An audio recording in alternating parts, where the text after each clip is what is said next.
Welcome back. Thank you for staying with us. Veteran broadcaster Jerry George of St. Vincent and the Grenadines died Tuesday while hosting his early morning internet show Early in the Morning with Jerry S. George. George was a former public relations manager with telecommunications company Digicel. He was also a very vocal social and political commentator. He died of an apparent heart attack soon after introducing his first guest on his morning show. He invited journalist Beverly Sinclair to host the program and said that he was going to, quote, step out of frame. This was after he did his usual introductions in a cheerful way. Then, at about 29 minutes and 30 seconds, the guest host was finished telling her story and requested George to come back on the feed. George did not reappear. The guest host continued until she eventually wrapped up the program at 45 minutes and 27 seconds. After she left the live, the rest of the stream was left with dead air. It later emerged that George had passed suddenly. Another media veteran bearing the same name, St. Lucian Jerry George, is reflecting on the contribution of the man who shared the same name as him as it relates to the Caribbean media landscape. Well, I do think that it's a terrible loss to our regional journalism fraternity. I knew Jerry as a presenter on television doing the hard-hitting type interviews, and he was very interested in getting as close to the truth as possible, not only in St. Vincent and the Grenadines, but also throughout the region, as he grilled several politicians on his shows about the decisions they made as it regards to the people they served. But I first got to know Jerry when he and I were part of the ACM, and I traveled to several Caribbean countries together. And I remember one time we were in Trinidad for a workshop. He arrived ahead of me, and when I came in and tried to get my reservation fixed, they told me, but Mr. George, you've already checked in. George says the news of the passing of his media counterpart was also very touching in a very personal way.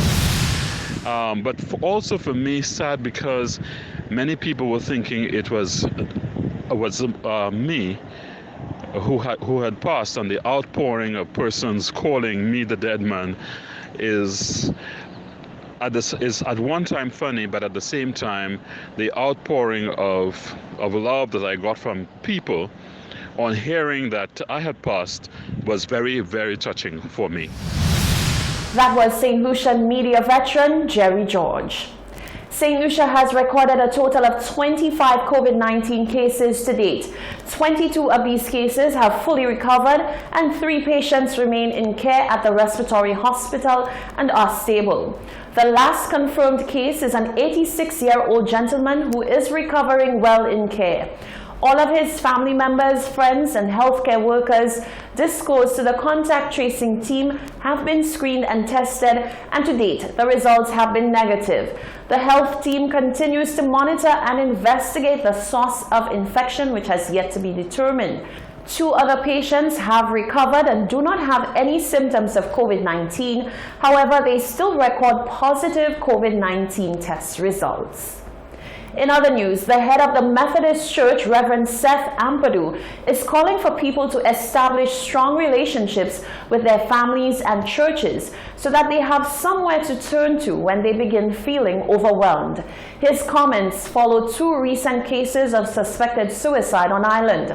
The man of the cloth says it is important in the life of every individual to have a soft place to land when the challenges of life knock one down. Genevieve Gonzague reports. St. Lucia recorded its 7th suspected suicide for the year on Sunday, August 2nd, 2020, with the latest being a 24-year-old male. Over the years, there have been lots of calls for more psychosocial support for men. Speaking on the issue of the number of suicides on island, Reverend Seth Ampadu says people need to be more patient with themselves, particularly given the present realities and the challenges facing hundreds of people due to the economic and social impact of the COVID-19 pandemic. He made a fervent plea for people to encourage and support each other. This is the time that society will need to rally behind each other. Families also have a role to play. You know, when you see a family member stressed out or depressed, this is the time you need to rally behind that family member. We also have the church around. Every community there is a church, you know. So I want to appeal to our young people that anytime you have any issue, go to the priest or the pastor or the reverend and talk to him or her, you know. If we fail to do that, that is where people keep their issue to themselves and go to a time for them to commit suicide. He says a support environment must also be created by families, churches, and society in general. He noted that there are many times when individuals may want to reach out but don't because of fear that they may be ridiculed. We need to create a culture of confidentiality, you know, because there are so many people, they have issues, but sometimes they are afraid to share with others. And therefore, it is important at this time that we are in a crisis situation to open up so that when anyone has any issue, the person will have that confidence to discuss with others so that we can support each other. Ampadu says it is understandable that people are overwhelmed given the current economic and social realities, but says youth and men in particular need to understand that the tough times will not last forever. He advises that grounding oneself spiritually will help people cope with life's challenges. Reporting for Hot 7 News, I am Genevieve Gonzaga. The International Men's Network is adding its voice to the call for greater psychosocial support for men in light of recent suicides. Jacques Wooding reports. President of the International Men's Network, Barry Innocent, says more needs to be done as it relates to mental health awareness in men. He speaks against the backdrop of the island's 7th suspected suicide for the year, noting that to date the statistic has been male-dominated. Innocent believes that the socialization process has a heavy role to play in the approach of men to mental health. Men, as you know, from times past, our whole socialization process, you know, the way we were brought up, oftentimes you find that when you're a little boy growing up, if you cry, they tell you, you know, stop crying, men don't cry. And they try to oftentimes get us to hold back our emotions, or social emotions of being afraid or emotions of feeling bad. They tell you don't cry, your man don't cry. And this has ended up being having a negative impact on us as men, because later on in life now, you find that we may have wounds that you cannot see. I mean, you know, the wounds on the inside, the wounds in our heart, where we are hurt, we are wounded, where we feel sad, and we don't want to talk to anybody about it too much because we don't want to appear weak. Innocent says often men have no suitable avenue to express their emotional and mental state, in many cases leaving them to opt to drugs or alcohol as a coping mechanism. Just speaking about how you feel, you know, it itself is self-medicating, because you're offloading stuff that's on your heart.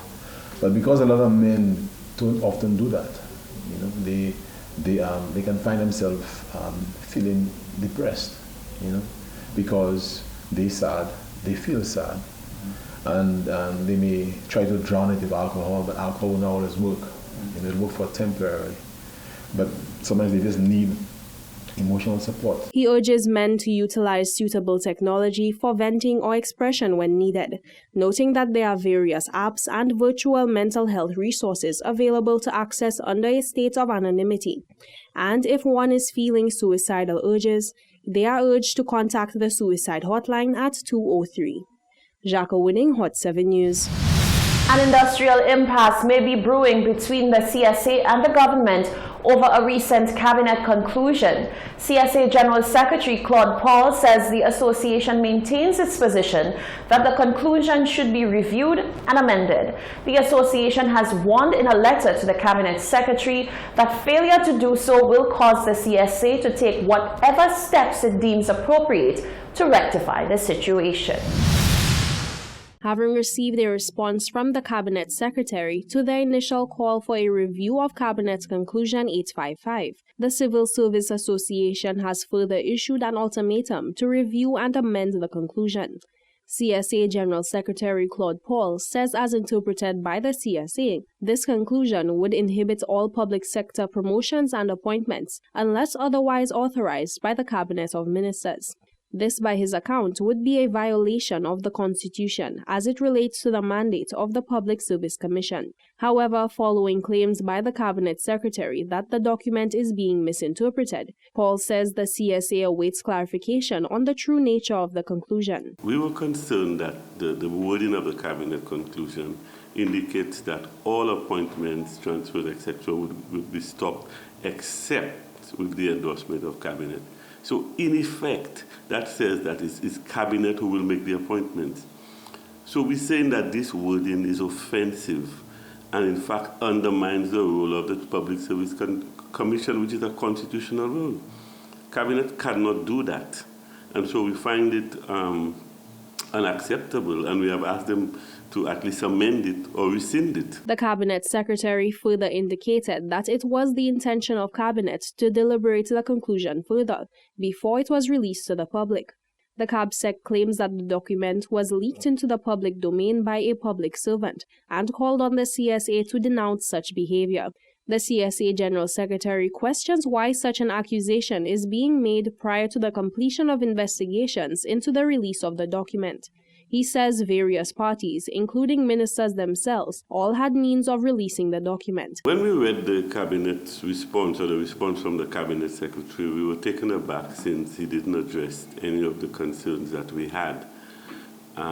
Instead, he chose to focus on the fact that we relied on a leaked copy of the document, but he didn't provide any proof of it. So we were concerned that, he was accusing a public officer of the one who had leaked that document, when it could be anybody, including persons sitting in Cabinet. Anybody who had access to the document could have leaked it. In the absence of any evidence, I'm saying one can speculate. Paul says the CSA maintains its stance on the Cabinet's conclusion, as outlined in their July 28th letter, and will remain open to further response from the Cabinet Secretary. Jacques Wooding, Hot 7 News. This is the Hot 7 TV Nightly News. Stay with us. There's more news coming up after the break.